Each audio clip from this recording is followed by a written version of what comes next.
We didn't know how long we were going to stay, and we just kind of fell in love with the community. We fell in love with the sense of calm and peace and the beauty of the nature, but then also the people. We found a lot of like-minded people, and it just felt really good to be here. It's been so nice to walk down the street and wave to people, and it's impossible to go anywhere without seeing someone you know. I just love the nature up here. I love the waterfalls. I love being able to take a boat out on Twin Lakes. I love the mountains. The most beautiful seasons you've ever experienced are up here. I'm not like a hustle bustle kind of guy, so this area really fits my needs.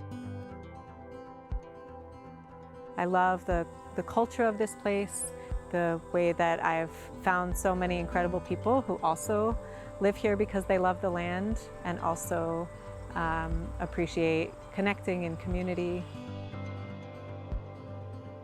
I think the diversity of age, diversity of ethnicity, all those things, the vital elements, those are the kind of things that made this country great. So the community, in a sense, is a microcosm of the country. The more diverse it is, the more vibrant it is, the more exciting it is, the more it has to offer people.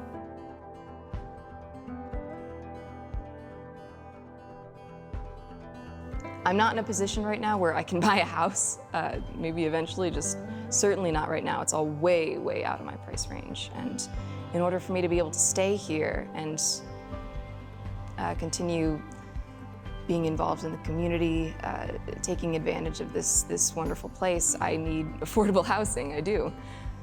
I'm concerned about what the future holds, and will I be able to find a permanent solution at an affordable rate? We are your lower income, affordable housing family that wants to be your neighbors. And we're already here and you barely even noticed.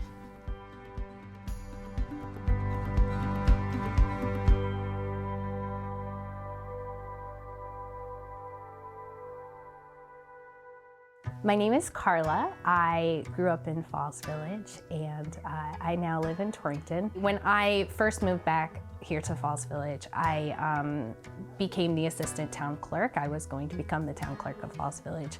And I had to step away from that opportunity because I knew my housing was kind of a difficult situation. My mom is going to sell the house that I grew up in. So I looked around for affordable housing, and I mean, I was on all the wait lists. I'm aware of the fact that for a multitude of reasons, lots of people my age are leaving this area. And I was actually about to do that myself. I wanted to move out of my parents' house, and I still do want to move out of my parents' house. I'm not able to do that yet. But I actually got a job in town at Hamilton Book. It's a really good job for me. I don't want to lose it. And I need to be located pretty close to the job to, to be able to commute effectively. I'm a mother of 3 children. I'm divorced, living off of 1 income. I do the best I can. Unfortunately, a few years ago, we had to move in with my parents because I could not find affordable housing for myself and children.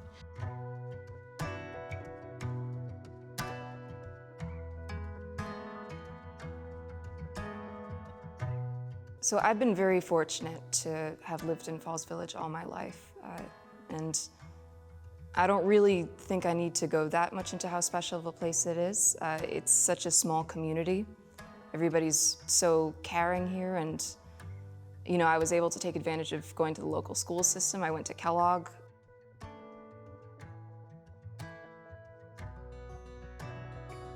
My son wants to continue at Kellogg, so I am going back and forth. It's a half-an-hour drive each way.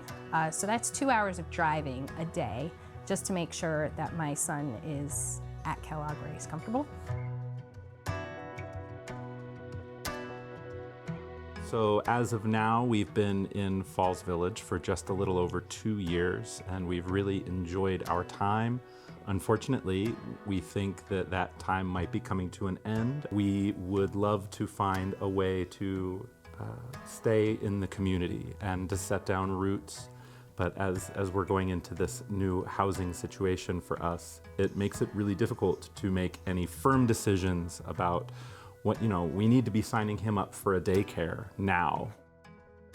There's like this whole age gap that's missing between 20 and 40. And I mean, those are people that are going to bring in businesses, those are people that are going to bring in fresh ideas, families with kids.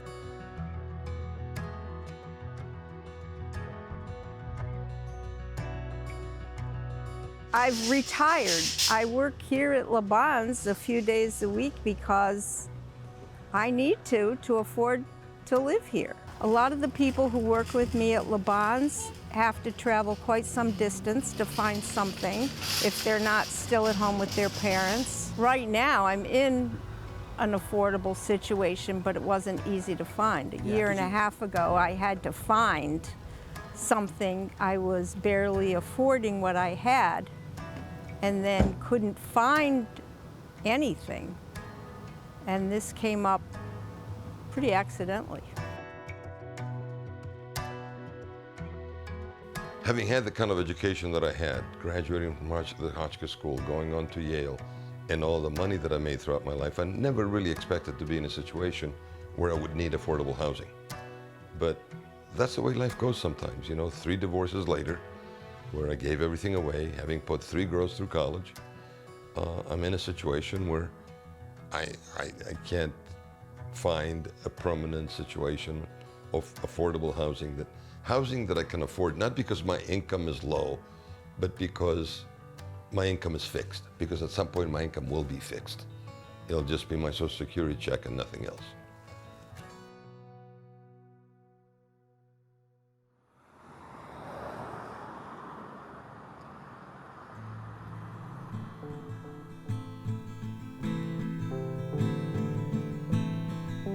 My name is Kevin O'Connell. I'm the CEO for Gear Village Senior Community here in North Canaan. Gear provides care at all levels, including housekeeping, dietary, maintenance. We need CNAs, nurses, therapists, all positions ranging between $16 an hour and $25, $30 an hour.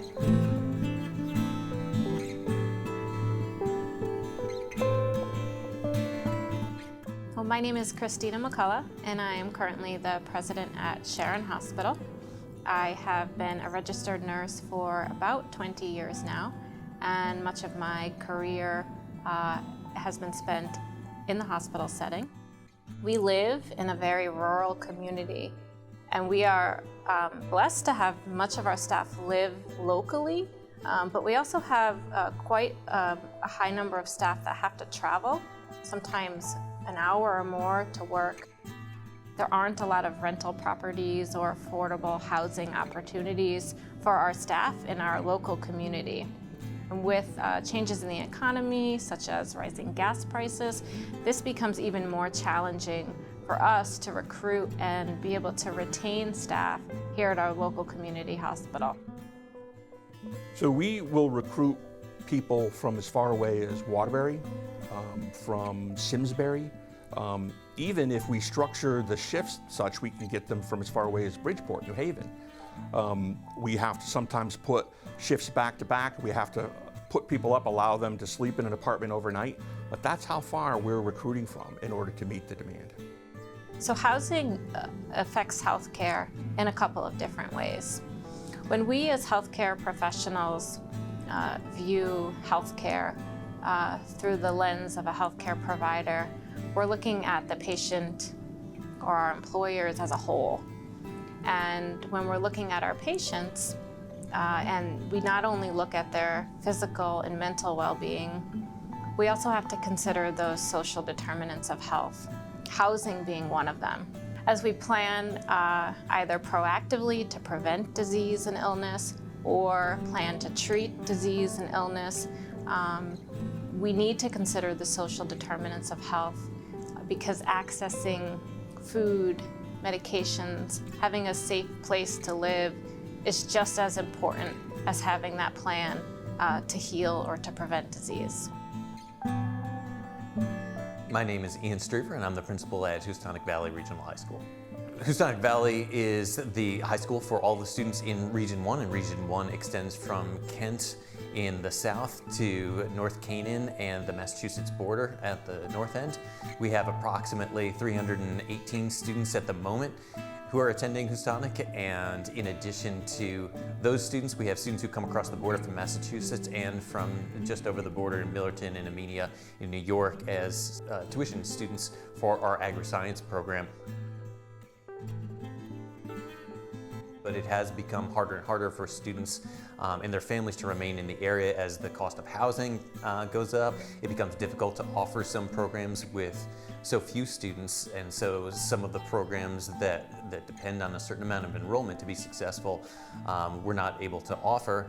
And we do our best to offer a comprehensive curriculum, but when we are faced with very low enrollment in some of our courses, that becomes a challenge. Most of our young teachers are located in Goshen, are located in Torrington, or even as far away as Avon, and that can mean up to an hour or more than that of commuting time for them to get here. And with gas prices on the rise, that obviously is a concern.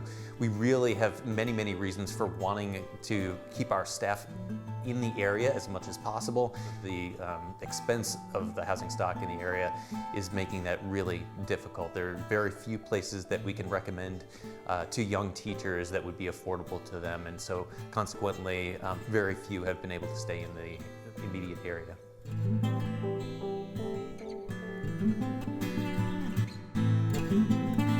I'm Sam DiGiacomo. I work in provisions. I'm the manager.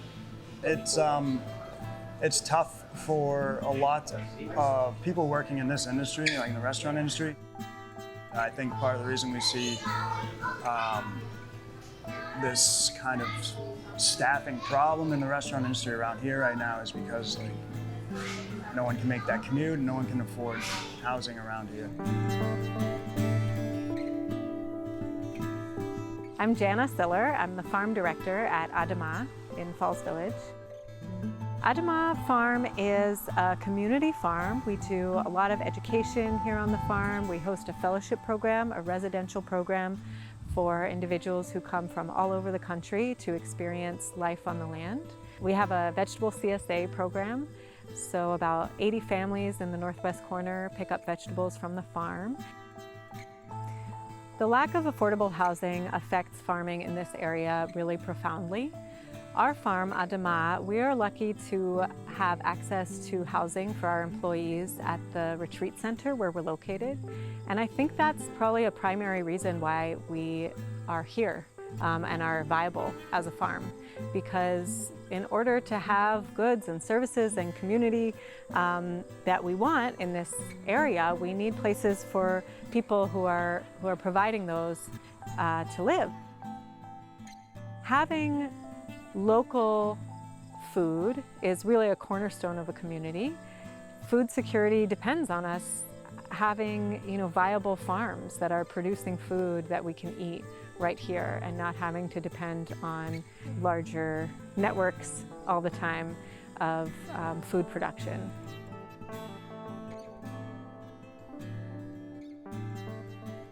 Farmland is scarce in these parts, and affordable farmland is even more scarce. The more high-density housing we have, I believe, allows for less land to be developed, more land to be open for farming and just for ecosystem health in general. I would rather see people use disturbed spaces to build housing developments and make those higher density housing than to have that low density housing where you're having one family on 5 to 10 acres. The more of that you have, the more low density, the more ecosystem harm you have.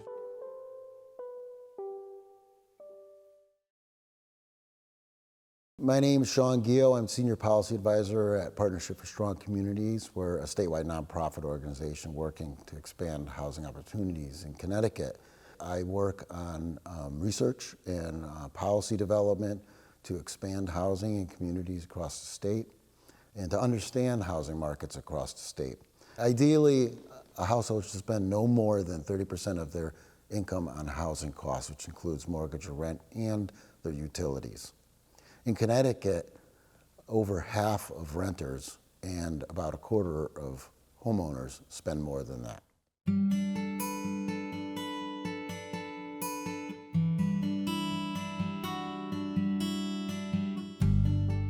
My name's Lee Franson, and I live in Salisbury, Connecticut.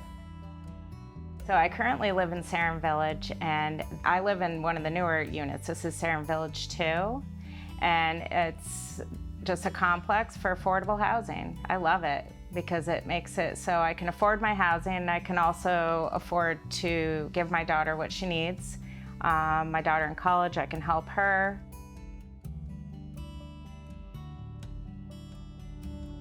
Right here in Sarum Village, I have a lot of single moms, single dads, and it is really hard to pay rent being a single parent.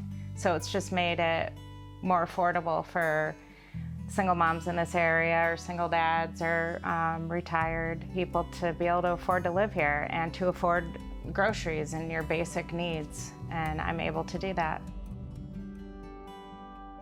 I hear now regularly, I get emails from people who have lived in this community for generations and who want to stay but are suddenly priced out of the district.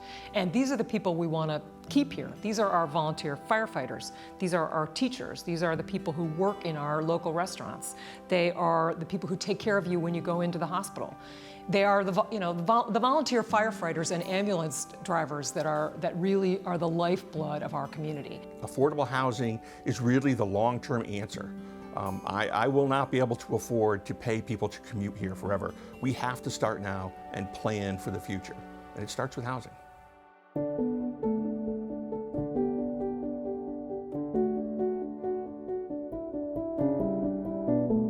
South Common, where we are right now, are 24 units, opened for residency in 2003, and serves a mixed income community of people at 25% of median level, up to 60% of median level of area income.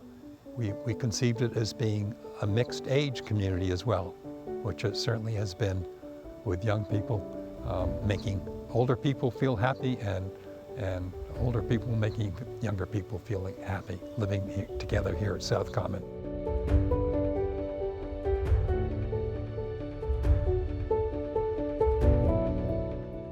My name is Justin Potter. I'm the president of Kent Affordable Housing. I grew up on a dairy farm over in Washington, and now I'm a resident of Kent. I want to live in a community, where that's affordable to people in all stages of life and from all walks of life. And affordable housing helps make that happen. That's not going to happen on its own. It's going to take real sort of deliberate effort to make it happen. To qualify to live in affordable housing, there's a 9-page application, and the application includes credit checks and background checks. So all residents are very carefully vetted. Hi, I'm Kate Briggs Johnson. I'm a local architect, as well as the president of the Foundation for Norfolk Living. So we're standing behind the Town Center Rentals, which is a collection of 12 apartments on 2 different sites, 6 on one and 6 on the other. And this was a renovation of a total of 5 buildings into the 12 apartments.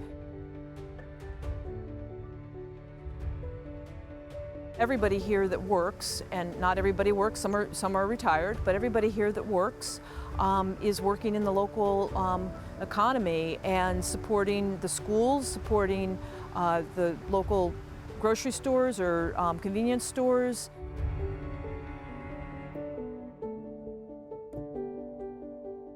We all recognize that we have a severe housing crisis and a housing shortage. And the affordable housing is something that we can actually sort of tangibly do to address the housing crisis. It's not going to fix all of our problems, but it is something that is very, very meaningful. Kent Affordable Housing has built 37 homes for families who otherwise wouldn't be able to live in Kent, and it's a wonderful thing.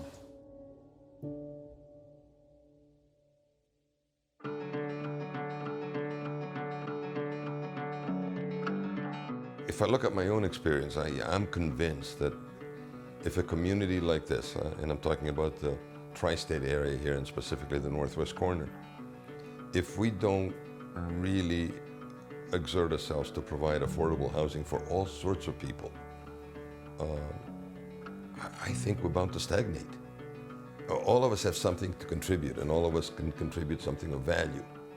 But if we can't find a place to live, then we have no option but to move out. It's just not going to happen for me. I'm going to have to move somewhere and live somewhere other than Falls Village, for the time being at least, hopefully not forever. And frankly, it strikes me as very unfair. I think we're in a particularly unique moment to take advantage of this and to actually put in place some moderately priced housing, workforce housing, affordable housing, all range of housing, to get these young families to come to the area and to stay here and to be able to make a life for themselves. In my mind, affordable housing is workforce housing. I cannot staff our buildings and provide the care our patients need without skilled folks that want to live in this area. It's as simple as that. Local officials have told me many times that they've had opposition that filled their school auditoriums to fight a development, and then a few years later, it's largely forgotten, and it's just recognized as another nice building in their community. I have such a strong desire to remain here, and I know I'm not the only one. I know so many people, so many of my peers, if the option had even been there, they'd love to stay here. And it's a shame that we have these children in these communities, in this community, who go to Kellogg, who experience the really wonderful aspects of living here, and then as soon as they get old enough, they're pushed right out because they can't afford it. I can't afford it. I've seen firsthand some of these comments coming from people, and they're really, really hurtful, especially to a single mom that is trying her absolute best under the circumstances. And it's very sad because it just takes one life event to send a person into needing affordable housing. Any of us. It could happen to any of us at any time. I think people are really worried about a changing demographic. And what we're doing is trying to provide a place for people here to live so they can stay here. We are your people that come clean your house, people that work at the grocery store, people that work at the White Hart down the street. We're not even bringing people into our area. I think we're providing housing for people that already want to be here. I think our resistance to affordable housing is not typical of the experience of this country, which is the tolerance and the acceptance and the welcoming of everybody else. I mean, I'm a beneficiary of that. The country welcomed me as a young man, educated me. Change is hard. I get the pushback. Change is hard, but sometimes it can be really good.